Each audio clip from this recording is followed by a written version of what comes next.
All right, hello. We are back, hole number 8 here. I am going to set up with rock. I do believe that is going to be the club of choice, but I also don't know what the wind is going to be. I could also, be shooting myself in the foot if it's a headwind. But I'm assuming, especially for this par 3, just like the other, they're probably going to set up a side wind.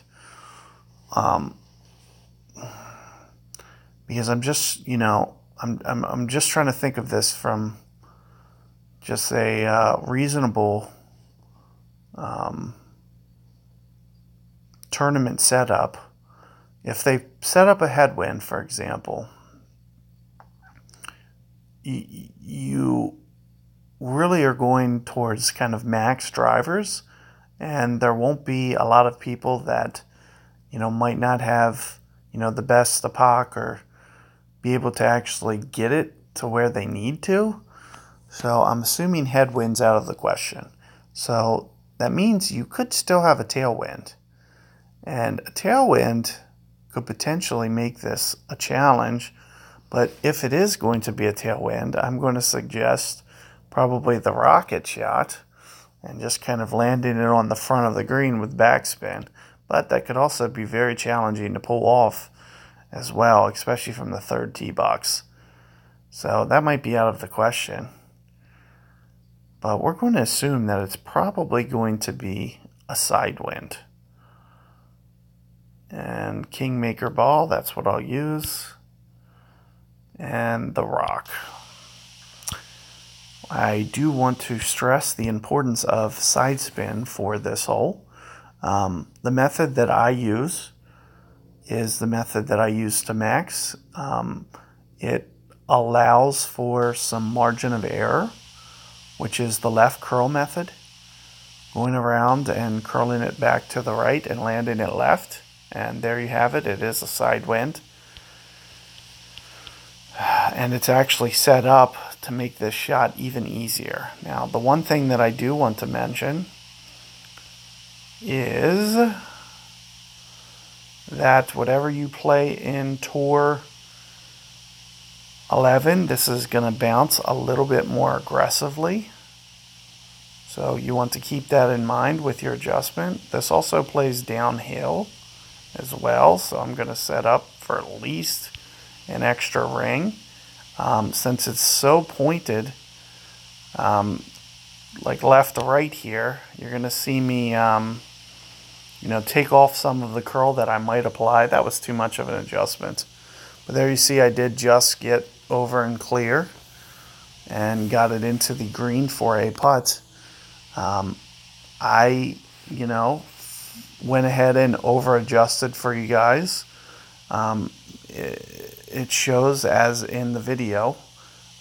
So this is becoming, a popular shot from guys. I'm going to really strongly discourage you from doing it.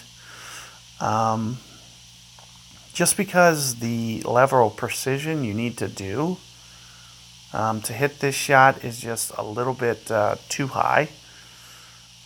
If you can basically take my shot and come in 2 rings, it would have been perfect. And it's going to be very easy to execute, especially with rock. This shot is, you have to execute it very well. And there you see, pretty decently done. But, let's bring up the scenario where he 1 ring, pulls that to the right. It might hang up in the rough.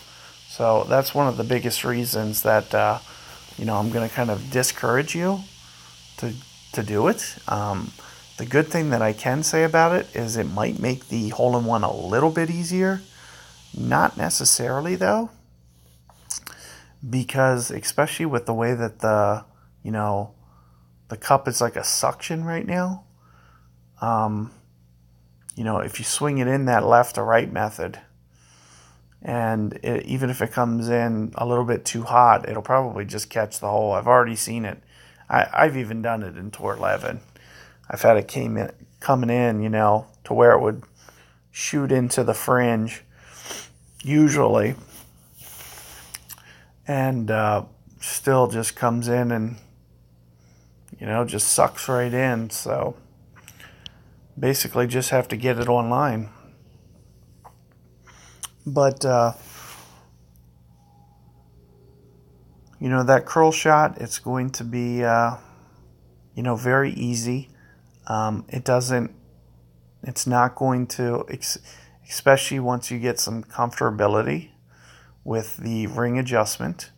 Because as you can see, I over adjusted my rings. I wanted to be a little cautious because I know it does play downhill. Now that's a little bit less in effect when I have a side wind as opposed to, a headwind and pulling up more towards max. I was pulling a little bit towards min there. I was being a little cautious because I know it does play downhill. But it's probably more of a spot-on adjustment. So, for example, if the wind is 10, just go 10 rings. Even though you're not at max club, it's going to play very close to max just by the judge of my shot, because I went above that. I went at least an extra ring or two. And, that was my margin of error. If it would have landed 2 yards more to the right, it would have been perfectly fine, shot down towards the hole, potentially went in for hole-in-one. So good luck with that 8th hole, and be on the lookout for the conclusion of my guide coming up here momentarily for hole number 9. Good luck, guys.